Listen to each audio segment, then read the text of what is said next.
What if the public craves and demands that your next fight is David Benavidez? You open to doing that? Stephen A. Smith, never one to mince words, is raising the alarm. His latest warning is intended specifically boxer Canelo Alvarez. I'm looking at Canelo and I'm like, yo, you that dude. You that dude. Why are you not fighting? It'll be one thing to avoid it for a fight or two. But when you are literally cherry picking one after another, numerous fights where you are passing up David Benavidez, it is a travesty. It is a travesty that that fight has not happened. David Benavidez deserves the shot at the crown, at the giant. He deserves that shot, and he should get it. His main concern is the undefeated, relentless pressure fighter known as the Mexican Monster, David Benavidez. This is more than just a possible opponent for Canelo. Stephen A. describes the crash as both career-defining and potentially career-ending. That's just BS. Anybody who knows boxing, everybody who watches boxing knows that David Benavidez is the real deal. Now, that doesn't mean he'd beat you, because anybody could fall if you catch him right. We know who you are, Canelo. You big time. But you get ready to fight. Mengoa, look, you are elite. You are big time. No doubt about that. But it is clear with what you're saying that you are ducking Benavidez. Not because you haven't fight him, but because of the words that you're using. He's nothing. You know better. Fight that man. David Benavidez deserves that. Anybody who respects boxing knows he should be the man in the ring going up against you. Canelo's image of invincibility, developed over nearly a decade, was destroyed. The man who appeared untouchable was unexpectedly defeated. The triumph sent shockwaves through the sport, demonstrating that skill could indeed defeat size. What does this mean for Canelo? You lost to Floyd. You did. You lost to Bivol. I don't care anyone says you lost to Golovkin. You lost to Terence Crawford. So you've lost to the elite. The elite. I think it shows that Canelo is the elite. Yeah. But he's not the special elite. Okay. I think we can use that word because there's elite, because Canelo Alvarez is elite. You can be world level, but it doesn't matter. Yeah. You're fighting Canelo with different. Yeah. But then there's the special elite. Yeah. There's the where you look at them and you think, I'm watching something special in Canelo, but I'm watching something very special in Floyd, Golovkin, Terence Crawford, and Bivol, our guy. Yeah. That just shows how good Beterbiev is as well. We got two special fighters at 175. No, for real. I don't think it hinders Canelo as much. I don't think it does. But in terms of, I guess there was a conversation about is he the greatest Mexican? I think that's Chavez now. Yes. I think that's kind of done. However, Crawford did more than merely establish his own legacy. He simultaneously exposed Canelo's worst fault. One of the things that I see, okay, from Canelo is that when you move to his weak side, there's exposure on that side from him, okay? When you get around to the weak side, meaning his lead hand side, okay, he has to turn all the way around, and it takes him some time because of his footwork, okay? His footwork isn't the greatest. Crawford will be able to take advantage of those moments. But as the fight continues, I'm telling you right now, Crawford will start to mount an attack if he's still there. If he's still there after 4 damn rounds. You know, that's saying something. Tim Bradley, that is saying something. If he's still there. Does Tim actually believe that Canelo has that amount of power or the difference of weight to take out Crawford in 4 rounds? I don't think so. What do you guys think? Leave me a comment. Let me know what you think. But if he's still there, Timothy Bradley, that's a lot. That's saying a lot. He will start to mount an attack. He will. And we know that later on, we know that Canelo starts to fade late. Okay? And the indication of frustration from Canelo Alvarez is when he starts to drop both hands. When he stops getting out of that, when he stops using that high guard, okay? That's one indication when Canelo is like, okay, this isn't working. All right, let me try something else. Let me drop my hands. Let me see if I can get this guy to throw shots at me or something to change things up. Another indication that things are not going nowhere, if you see Canelo not well, you see Canelo sit along the ropes and he'll fight Crawford in, okay? If it ever gets to that point right there, then you know that Crawford is doing a damn good job. But for the time being, Crawford's going to have to let those damn hands go. We already know. We knew Crawford is a great fighter, and I did what I supposed to do, right? I tried for every way, and I trained really hard, and he deserved all the credit. No, I try my best tonight, and I just cannot figure out the style. In the aftermath, analysts agreed Crawford had drawn out a plan to defeat the king. It wasn't brute force, but unrelenting speed, intelligent angles, and a piercing jab that broke Canelo's rhythm throughout the night. It makes me horny. Yeah, baby. To tell you I told you so. I told you. I predicted the Canelo Crawford fight like a goddamn fortune teller. You're the Oracle? Canelo's feet were cemented on the canvas as he was hitting air. What the fuck was that? Props to Crawford. Thank you. He came up 3 weight classes and fought a beautiful fight. Good job. What a great performance. Did you get what you was looking for? Like taking candy from a baby. My candy! He just played with Canelo, made him look silly. And before you start with your shit about Canelo being old, just know that Crawford is older. I'm too old. That's not an excuse here. This blueprint exposes Canelo's vulnerabilities to a high-speed attack. As the world celebrated Crawford's historic victory, another individual watched in the background, completely vindicated. I feel like he's ducking Benavidez. I don't know if y'all heard, but y'all see all the money he got offered for that shit. Like, he got offered a lot of money for that fight. How much? I heard it was something like a 90-10 split. Yeah, it was like Benavidez would take $5 million and he'd get like 40 or I don't know if it was 40 or 80 million. It was something crazy though. But you turn that down and bro, 5 million to what you I'm gonna say it's 40 million, right? You taking 40 and he getting 5 and you don't want to fight him, you're fucking scared.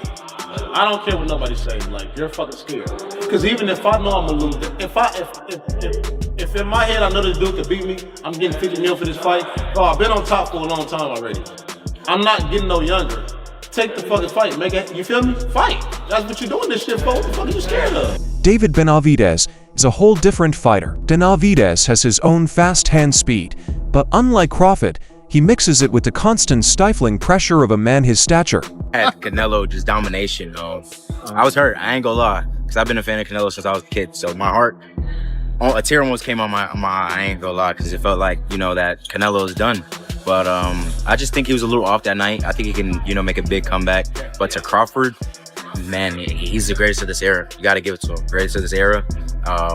Nobody's ever done that before. 3-time undisputed. So you got to take your hats off to Crawford. And I was just shocked that he was able to just dismantle Canelo like that. You know, even with the size difference. That just goes to show size doesn't win fights. I'm a huge David Benavidez fan. I love Canelo as well, but I don't like the fact that Canelo has taken so long to give him a match. And I just applaud David Benavidez because he ducks no one. Watch yourself. I just applaud the fact that he ducks no one. And he's ready to fight at all times. He is the Mexican monster. Sometimes I'm wondering, is somebody going to hurt him because he's right there in front of them. He doesn't move, but he clearly shows he can take a punch and he can damn sure give one with either hand. He's got speed, he's got power, he's got boxing ability, he's got heart. And I don't know if there's a bigger fan of David Benavidez than me. I really I got a lot of love for his skills. Crawford developed the plan with precision. Benavidez could execute with overwhelming force, capitalizing on the same opportunities with devastating fight-ending power. For years, David Benavidez was the monster in the closet, a ghost that Canelo refused to confront. He was the undefeated 2-time champion of Canelo's own division, a physical force of nature who was repeatedly ignored and sidestepped. I want to whoop Dave Benavidez' ass. Look, I'm going to be the first one to ever call this person out. I want to fight Benavidez. Get out of here, bro. Yeah, I want to fight Benavidez. You're crazy, dude. No. Which Benavidez? David. Jose? David, I want to fight David Benavidez. What? Yeah, bro. Mexican monster, man. They call me the boogeyman over here. You're not serious, obviously. I'm being serious. You're being serious? Yeah, yeah. You're going to move up to, you want to move up to light heavyweight to fight David Benavidez? Yeah. Well, you think you can still make 68? David at 168? Yeah. So that, okay, now we're starting to formulate things. So you want him to come to 68 in a Yeah, Yeah. Then you'll go to 68. Yeah, I'll go 60. I'll fight him at 68. Yeah. I want to fight the Mexican monster. Boo. Scary face. Roar. Canelo's defeat to a smaller man was the ultimate "I told you so" moment for Benavidez and his staff. It confirmed what they had been saying all along. Canelo was avoiding the actual physical threats at 168 pounds. The king was dethroned by a speedier man, not a bigger one. Everyone was left wondering what a persistent pressure fighter of Benavidez's size and power could have done. For some reason, he's hiding. You can't find him. So if somebody sees Canelo, let him know that, they send him an email and they give him the biggest offer of his life. So we're here waiting to see if he wants to make it happen with the person that he said that hasn't fought nobody. He has not done anything in boxing. It should be an easy fight. Why not take all that money? But I'm guessing he's going to go the easy route. He's going to probably fight Berlanga, McGregor or something like that. So, man, that's a disgrace, for boxing. It's embarrassing, when he said that David hasn't fought nobody, and then he's going to fight Berlanga, that he got let go from Top Rank because they were losing money on him and didn't really see a big future for him. No one was more vociferous about this than Stephen A. Smith. I'm tired of missing out on these fights.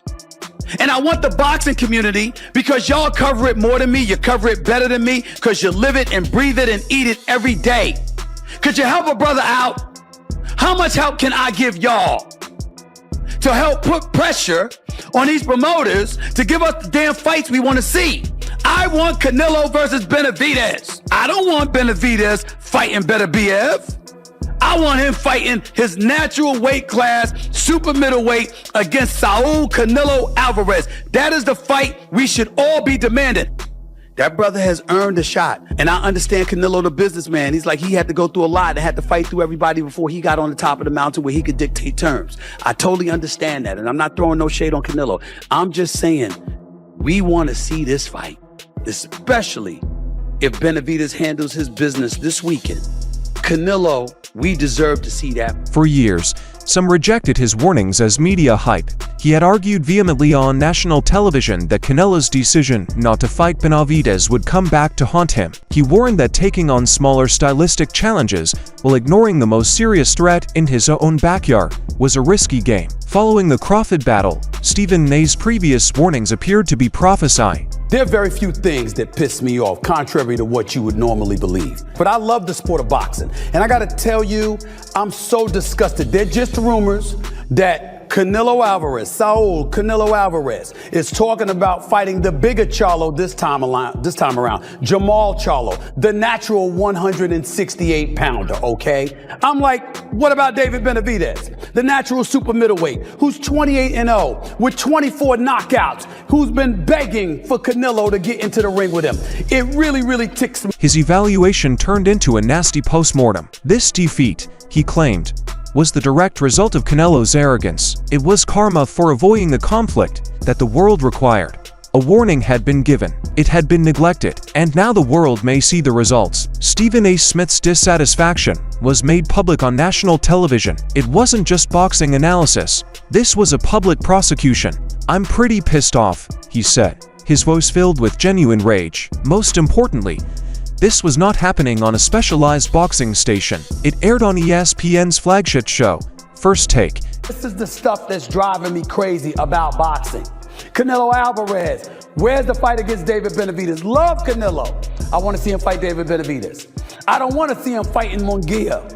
I don't want to see him fighting an undersized Charlo. I don't want to hear about Terrence Crawford moving up not one, not two, but 3 weight classes to fight Saul Canelo Alvarez. I want the fights that we want to see when we want to see them. You're the super middleweight champion of the world at 168 pounds. It's about the fights that we want to see. I think that Canelo should fight David Benavidez or Jamal Charlo. Okay, now Charlo might be a little bit too small for him since he moved up to light heavyweight to do this fight, and I don't see him fighting too much at the super middleweight division, but I'm tired of this guy being unblemished in his career, and these big fights Charlo is not getting. He deserves them, He should have them if he wants them, even if I wouldn't pick him against Canelo. He deserves the shot if that's what he wants. But this kid, David Benavidez, is special. And if there's a person that has earned the right to be in the ring against Canelo Alvarez, which would be absolutely positively box office, that would be a fight everybody would want to see. There is no reason Would first take go? for him. Hell yes. Okay. I'd want to go there. For Benavidez, Benavidez is the real deal. I love Benavidez, and I want to see, and he deserves a fight of this magnitude as well. This forum brought the debate out of the boxing world and into the mainstream, putting Canelo's legacy on trial in front of millions. Smith considered the avoidance as an insult to the sport, claiming that Benavidez deserved his shot and that this was the only fight that genuinely counted for boxing's credibility. What if the public craves and demands that your next fight is David Benavidez? You open to doing that? We'll see. Why not? If the money is correct, why not? I can fight him Saturday night too. Saturday night too. So you think you think you'll beat him up too? That's what you're saying? Yeah, of course. Of course. I beat that guy. If the money is the money is that correct? I fight that guy and I beat that guy the same night. I don't care. While Smith led the media charge, Benavidez's own supporters launched a more personal and fiery attack. His father and trainer, Jose Benavidez, Sr., has been ruthless in his interviews, pulling no punches. You can run, but you can't hide. People want that fight. Everywhere you go, they see Canelo, they ask him about the Mexican Monster. Everywhere I go, they ask me about Canelo. They want to see that fight. So that name of David Benavidez, he's not going to be able to go to sleep until he fights David Benavidez. And that's a little thing that he just needs to take care of in order to make history. And if he doesn't do that, there's always going to be that doubt. He said, like, he came to watch me, the fight and shit. So and then they're like, oh, you think he's... In my head, I'm like, what do you think Eddie Reynoso's thinking about? He's like, are we gonna fight David Benavidez after seeing this fight? In his head, Eddie Reynoso's like, fuck no, we not fighting him. Yeah, of course. Honestly, I don't blame Canelo. It's fucked up because there's a lot of money.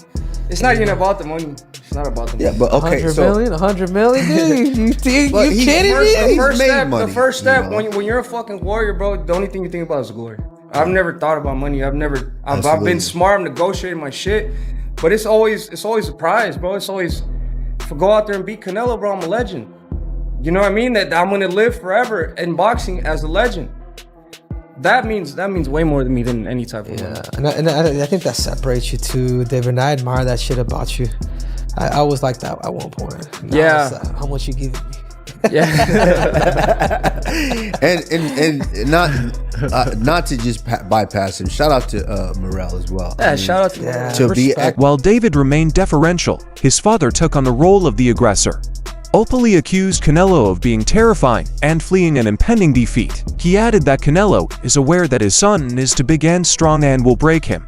These intense emotional attacks added a visceral personal conflict to the media frenzy, resulting in a two-front war of pressure that Canelo couldn't ignore. I think he's getting put into a corner now where he's running out of excuses.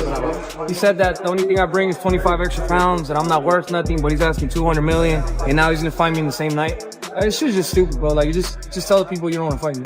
Do you think, his hunger is dissipating? You know? I don't know. I can't talk to you about what his hunger is or how his training is or how he feels. I can only speak to you about myself, but for me, it looks like fear. It looks like fear, like he's scared of me. Canelo's defeat threw his entire division into disarray. The 168-pound division, which he had previously commanded with an iron hand, now belonged to a man from 147. Canelo abruptly lost his belts. This power vacuum produced an intriguing and volatile environment for David Benavidez. The way was abruptly divided. Does he chase Terence Crawford, the new king, in an attempt to seize the belts? Or will he disregard the championships and pursue Canelo, a battle that is now about battling the name rather than being a champion? How now, David, especially and particularly in your position, the fact that, let's call the pink elephant in the room. Canelo, he doesn't want to fight you. Yeah, bro, it's a little hard, because obviously this is a fight that everybody wants to see. It's the biggest fight in boxing, in my opinion, right now. But it sucks when a guy, as Canelo says, that he's the king, he can do whatever he wants. He's basically holding the belts hostage.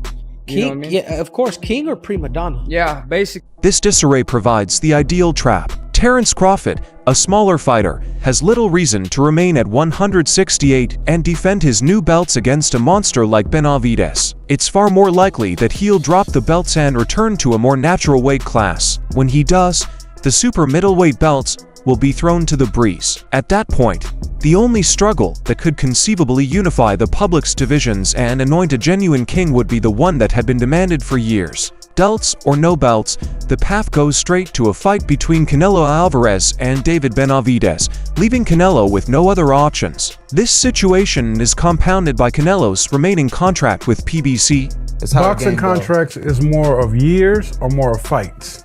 Depends on the contract. Look at what Canelo is doing. We're hearing that he's signing a three fight contract with PBC. There's no time limit on those 3 fights. Okay. If he get injured in his first fight, he can still fight. He can't fight in 2 years. He can't fight under another banner because he's still got 2 fights left with PBC. For years, fans have demanded that Canelo and Benavidez fight on big Mexican boxing holidays like a Cinco de Mayo or Mexican Independence Day. Benavidez, the current WBC super middleweight interim champion, has established his mandatory position by defeating top contenders such as Caleb Plant and Demetrius Andrade. His resume is obvious. However, Canelo has consistently avoided him. With his absolute reign over and his advertising deal expiring, the strategic alternatives are reduced to one clear, unavoidable route. At the post-fight press conference, Canelo exuded quiet dignity, but his confident demeanor was vanished. He was humbled and gave Crawford full credit without making excuses. This peaceful acceptance of defeat paved the way for a new chapter in his story. He was not a defiant king in denial. He was a fallen champion who had to face his own legend. This makes his next move even more important. He is no longer defending a perfect record or an unchallenged title. He is defending his very identity as one of the greats. This puts Canelo Alvarez at the most vital juncture of his career. He is a fallen champion. His air of invincibility was torn away in order to rebuild. He cannot fly safely. He cannot afford another carefully chosen opponent to avoid putting another question mark on his legacy. The road to redemption is now trial by fire. He has a choice: pursue a high-risk, high-reward rematch with Crawford to retrieve his titles, or finally confront the monster he's evaded for years. A clash with Benavidez is more than just another task. It is the only way for Canelo to demonstrate that his reign is far from ended and that he is still capable of defeating the division's most dangerous threat. The loss also fundamentally alters the financial environment. The rumored $150 to $200 million price tag he had requested for fighting Benavidez has vanished. As a beltless, beaten fighter, your famous negotiation power is gone. The balance of power has altered, and a confrontation with Benavidez is now financial reality he cannot afford to avoid. The main reason for avoiding the fight has been permanently removed. Finally, the stakes have been adjusted. The battle between Canelo and Benavidez is no longer about a champion defending his title. It is now the ultimate tale of redemption. It's about a fallen king stripped of his titles and pride, attempting to recover his honor against the guy who represents the challenge he refused to accept during his reign. The fresh warning from speakers like Stephen A. Smith is unequivocal. This is heartbreaking after a loss. Any road that does not lead to David Benavidez is one of irrelevance. The question is no longer whether Canelo is willing to fight him, but if he has any other options. So that's it for today's video. If you loved it, remember to like, subscribe, and ring the bell symbol so you don't miss any future videos. Don't forget to add your ideas in the comments box. Stay tuned, and we'll see you in the next